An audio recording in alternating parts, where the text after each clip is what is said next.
Zuri Kamara was only 32, but she already felt like she was carrying the weight of an entire world on her back. Every morning in Nairobi, she woke up before sunrise, packed her laptop, and rushed to her accounting job. Every evening, she came home to Malik, her handsome, smooth-talking husband who always knew how to smile his way out of responsibility. While people admired their perfect couple photos, no one knew the truth. Zuri was paying for everything. Rent, her.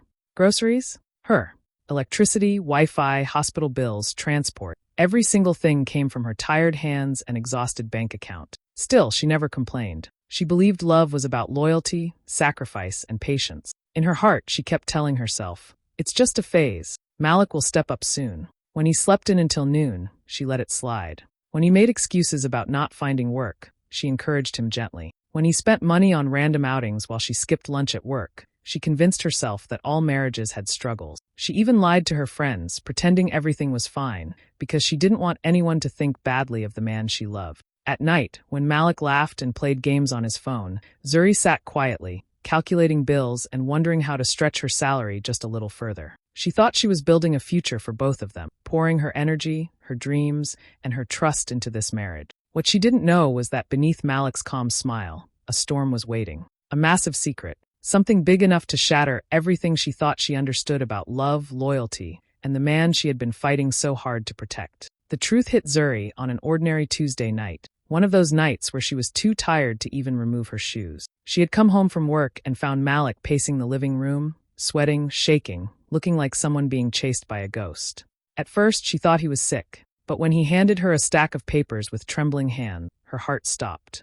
Numbers, names, threats, and at the bottom of it all, an amount so large she almost dropped the papers. $80,000. For a moment, Zuri couldn't breathe. She reread the papers, hoping she misunderstood. But it was real. Malik owed money to loan sharks, and most of it had come from gambling, secret bets, online casinos, late-night games he never mentioned. While she was out there working double shifts and budgeting every coin, he was out there losing money they didn't even have. Her chest tightened as anger, confusion, and panic crashed together. She whispered, "How, Malik? How could you hide this from me?" That was when he broke. He fell to his knees, crying loud, messy, desperate tears. He grabbed her hands, begging, saying he was scared, saying dangerous people were after him, saying he thought he could win money and surprise her with a better life. It sounded ridiculous, but his fear felt real. He told her he had nowhere to turn, no one else to help. And then came the words that tore through her. "Zuri, please, you're all I have. If you don't save me, I'm finished." She felt like someone had stabbed her. She wanted to scream.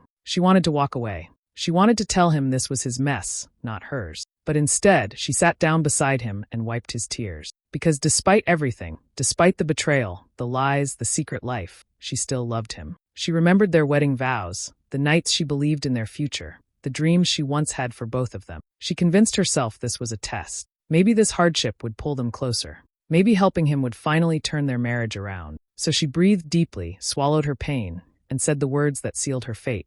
"I won't let you drown, Malik. I'll help you fix this."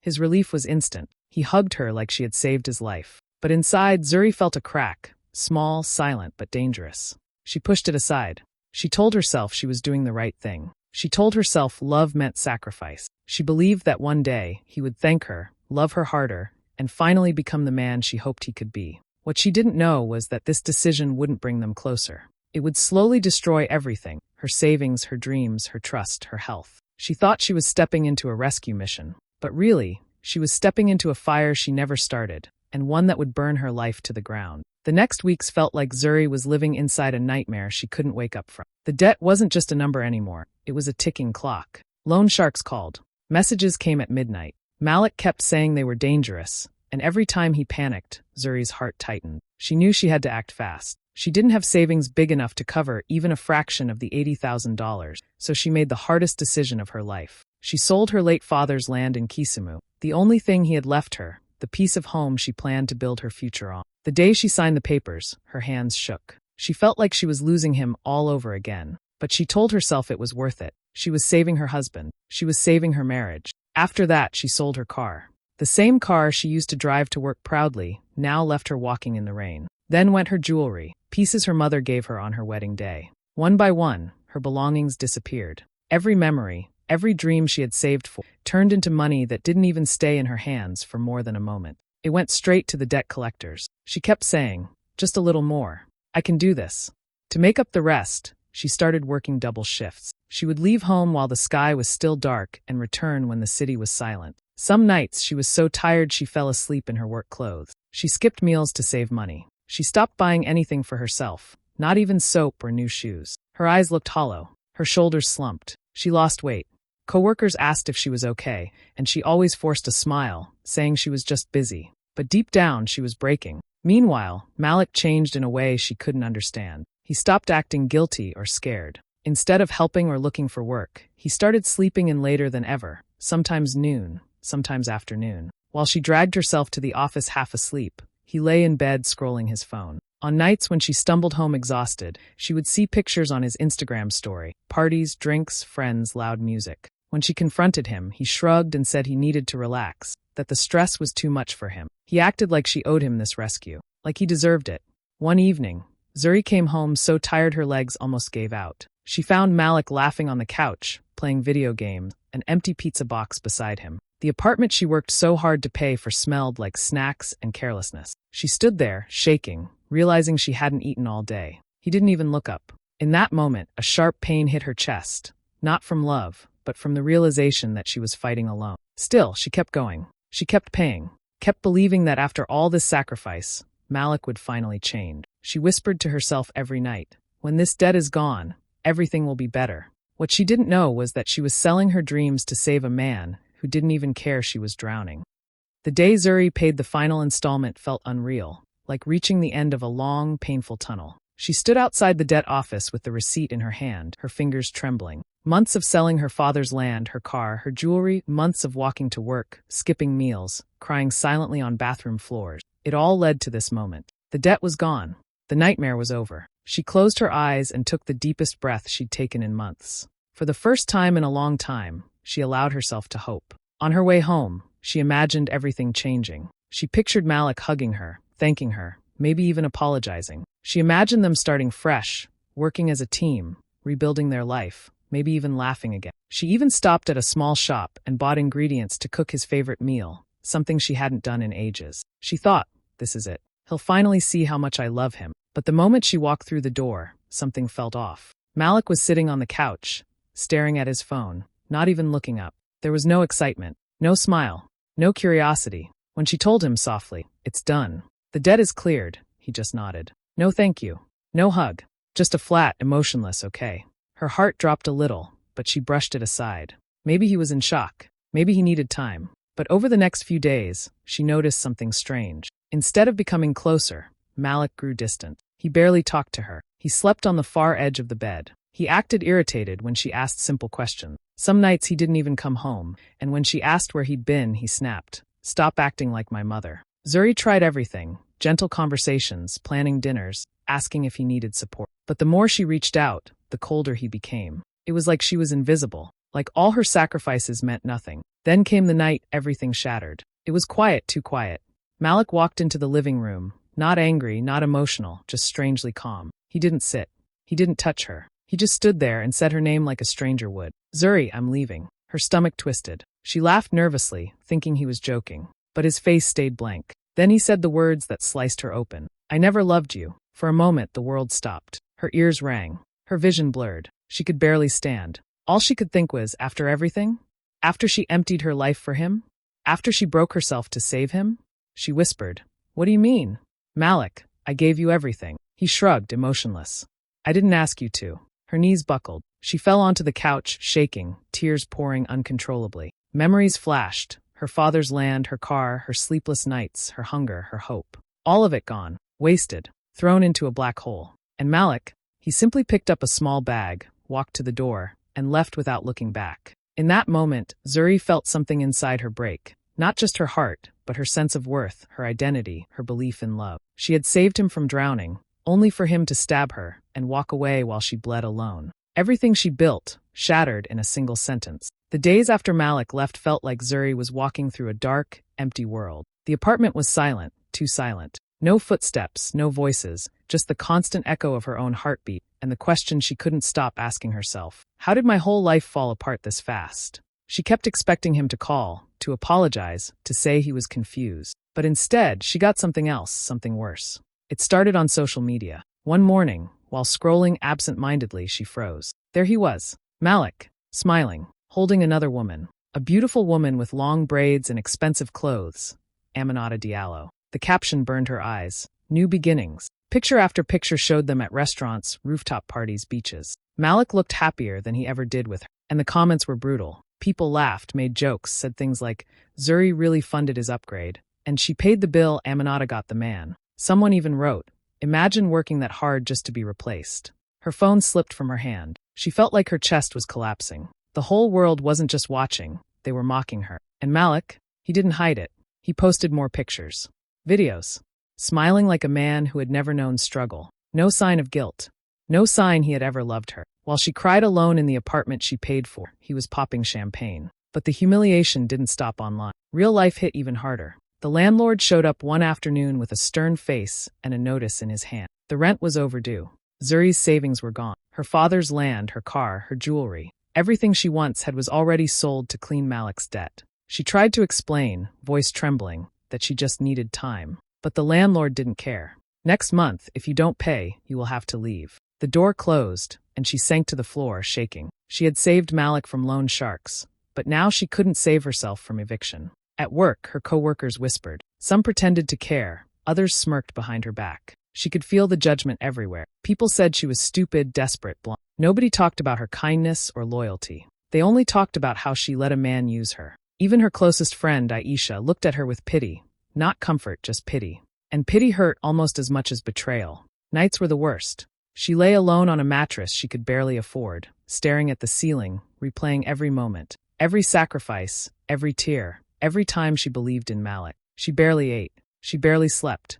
Her body felt heavy, her spirit even heavier. Her clothes hung loosely from losing weight. She stopped answering calls. She stopped opening curtains. She didn't recognize herself anymore. She had hit rock bottom, financially destroyed, emotionally shattered, socially humiliated. The woman who once carried everything now had nothing. No husband, no money, no home security, no respect, just a broken heart and an empty room. For the first time in her life, Zuri felt completely, painfully alone. Rock bottom didn't feel dramatic, it felt empty. One morning, Zuri woke up on her thin mattress, sunlight leaking through the curtain, and realized she hadn't cried. Not because she was healed, but because she was numb. She stared at the ceiling and whispered to herself, I'm done. Done begging for love. Done carrying people who wouldn't lift a finger for her. Done breaking herself to save someone who walked away laughing. Something inside her shifted, not loud, not fiery, just firm. For the first time in a long time, she chose herself. She opened her laptop and started searching for jobs. Anything, anywhere.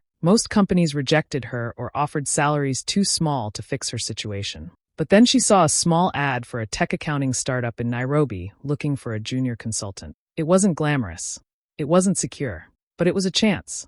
She applied with trembling fingers, and 2 days later she got a call. The interview was fast, intense, and honest.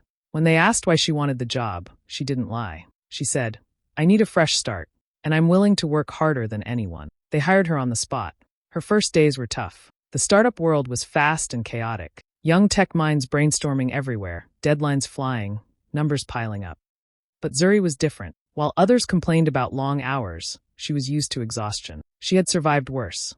She arrived early, stayed late, took notes, learned new software, asked questions, and volunteered for tasks nobody wanted. Her discipline became impossible to ignore. Soon, her bosses noticed how sharp she was with numbers, how she could spot financial mistakes instantly, how she stayed calm when everyone else panicked. She wasn't loud, but she was reliable. She wasn't flashy, but she was brilliant. One project turned into 2, then 5. She helped the company save money, fix messy accounts, and plan better budgets.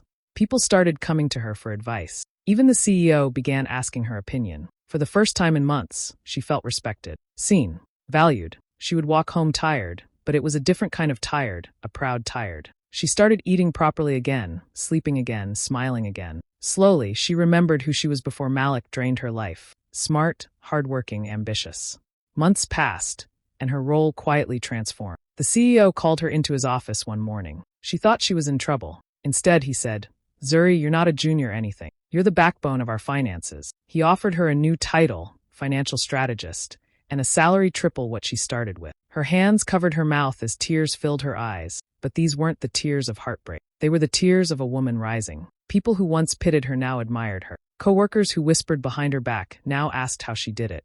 Zuri didn't brag. She didn't post flashy photos. She just kept working, kept growing, kept healing. She had crawled out of a life that tried to break her and stepped into a future no one saw coming. Not even her. Zuri had learned to focus on the work in front of her, but nothing could have prepared her for what came next. One bright morning, she got an unexpected call from one of the largest companies in East Africa. They were looking for someone to lead a multi-million shilling financial project, an account so big it could make or break careers. And they wanted her. Zuri couldn't believe it at first. She sat on her small rented sofa, staring at the phone, her heart pounding. This was the kind of opportunity she had only dreamed about during late nights of struggle, hunger, and worry. The project was enormous, with tight deadlines, hundreds of employees relying on her guidance, and billions of shillings moving across accounts. But Zuri thrived. She mapped every financial risk, negotiated better terms, and created strategies no one else had thought of. Her calm confidence and sharp mind impressed the executives. She wasn't just keeping up, she was leading. By the end of the first month, her ideas were saving the company millions. People started talking about her. Before long, her name was everywhere. Business magazines featured her face on their covers,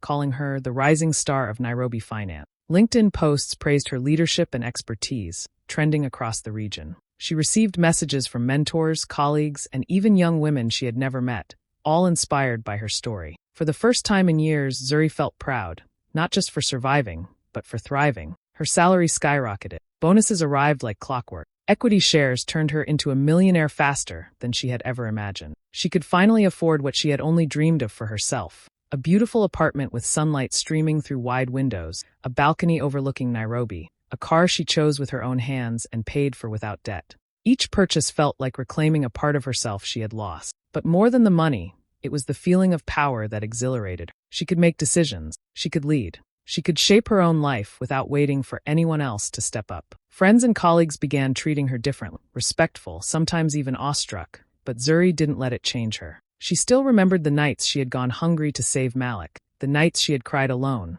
the sacrifices no one saw. Now those sacrifices were behind her, and every step forward was hers and hers alone. For the first time, she realized what real independence felt like. The money, the car, the apartment, they were symbols. But the real victory was her confidence, her skills, and the power to decide her own future. Zuri wasn't just rising, she was unstoppable. And somewhere deep down, a quiet, satisfied thought whispered, I didn't just survive. I conquered. Malik had thought life after Zuri would be easy. He imagined himself free, without responsibilities, living the way he wanted. But reality hit him harder than he ever imagined. Aminata Diallo, his glamorous new girlfriend, wasn't just beautiful, she was expensive. Designer clothes, fancy dinners, weekend getaways, rooftop parties. Malik tried to keep up, spending every coin he had, borrowing more from friends, and even taking out loans he couldn't repay. For the first time, the debts piled up faster than he could handle. Work wasn't going well either. Without Zuri managing the bills, budgeting the little money he had, and keeping him in check, he mismanaged projects at his small startup job. Mistakes cost the company money, and soon enough, Malik found himself sitting across from his boss, hearing the words that crushed him. You're fired. Pack your things. His apartment, which he had been renting, became too expensive. Without steady income, the rent was overdue, bills piled up, and one by one, his possessions were repossessed. The smooth, confident man who had walked away from Zuri was now broke, desperate, and alone. One evening, while scrolling aimlessly through TV channels, Malik froze. There she was, Zuri, on a popular business show. Her face beamed with confidence. She was talking about her multi-million shilling projects, the company she was leading, and her own achievement. The captions read, Nairobi's rising star in finance. Malik's stomach sank. He saw the apartment she had bought, the car, the respect she commanded, the admiration she earned. Everything he had thought he controlled, everything he had laughed at, was now hers. She had become everything he believed she couldn't. Panic took over him. Anger, shame, regret, they all swirled inside him. He remembered the nights she had worked herself to the bone, the money she had sacrificed, the loyalty she had shown. And now, here he was, a failure, staring at the woman he once abandoned, realizing that her success wasn't just a threat to his pride. It was proof that she didn't need him. She had thrived without him, and the world saw it. That night, Malik sat alone in his empty apartment, staring at his phone, replaying old conversations in his head. He knew what he had to do, or at least what he thought he had to do. Pride and desperation collided, and the plan formed. He would go back. He would try to fix everything, or at least pretend he could. He imagined knocking on her door, begging her to take him back, convincing her he had changed. What he didn't realize was that Zuri had already changed. She wasn't the woman who had sold her dreams for him anymore. She wasn't weak. She wasn't desperate. And she certainly wasn't waiting for him to rescue her. Malik had underestimated the woman he thought he controlled. And now, he was about to find out that some doors, once closed, don't open again.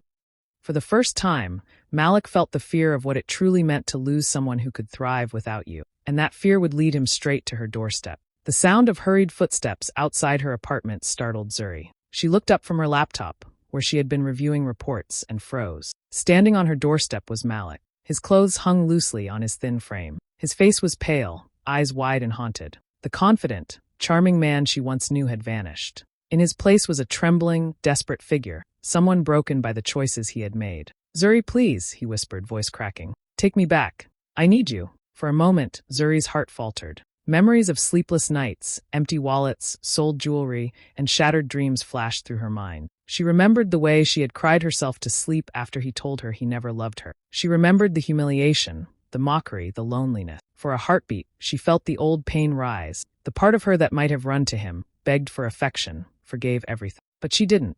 The Zuri standing there now was different, stronger, wiser, hardened by fire, yet unbroken. She straightened her back, folded her arms, and looked him in the eyes. The man before her, once larger than life, now looked small, almost insignificant. "You," she began slowly, letting each word sink. "You really thought I couldn't survive without you?" Malik's lips trembled. He tried to speak, but no words came. Zuri's eyes softened, not in forgiveness, but in clarity. "You didn't destroy me, Malik. You walked away when I was at my lowest. And do you know what that did?" She paused, letting him hang on her words. "It built me.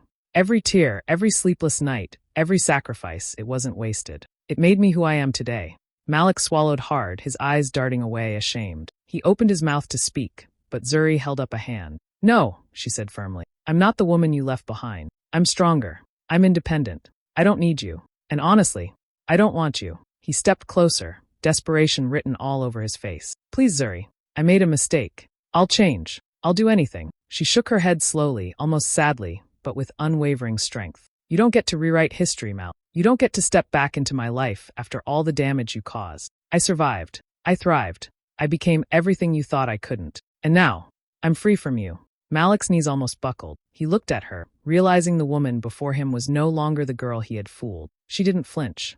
She didn't beg. She didn't even look angry. She looked unstoppable. With one final, quiet glance, Zuri closed the door on him. Malik remained on the other side, trembling, watching the door shut, knowing he had lost not just her, but the power he once held over her. Inside, Zuri leaned against the door, took a deep breath, and whispered to herself, "I didn't just survive him. I became unbreakable. And no one, not even him, can change that." The woman who once carried everything had finally set herself free. And this time, no one could take her down. Years of struggle, sacrifice, and heartbreak had finally led Zuri to a place she never imagined possible. With her hard-earned success, she returned to Kisumu and bought back her father's land, the land that had once felt like the last piece of home she had lost. But she didn't just reclaim it for herself. She transformed it into a girls' financial academy, a place where young women could learn money management, savings, and independence, skills she wished she had mastered earlier. Every brick, every classroom, every desk was a symbol of resilience, a statement that women could rise, thrive, and take control of their lives. Zuri's story spread across Kenya. Interviews, magazine features, and social media posts called her a national symbol of strength, discipline, and self-worth. She became a role model for women everywhere, proof that heartbreak could be transformed into power and betrayal into determination. Girls from all walks of life came to learn from her, inspired not just by the lessons she taught, but by the life she had lived. And in her quiet moments, Zuri would smile, remembering the man who had tried to break her. Malik had walked away when she was broken, expecting her to stay down. Instead, he came back to find her unshakable, unshaken, unstoppable. And she could finally say with pride, "You didn't destroy me. You built me." Her final thought, whispered to herself as she watched the students laughing and learning, was simple, sharp, and satisfying. Sometimes the trash takes itself out. Zuri Kamara had carried everything, lost everything, and then rebuilt herself into a force no one, not even the person who abandoned her, could ever touch. She had won. Not just the battle, but her life.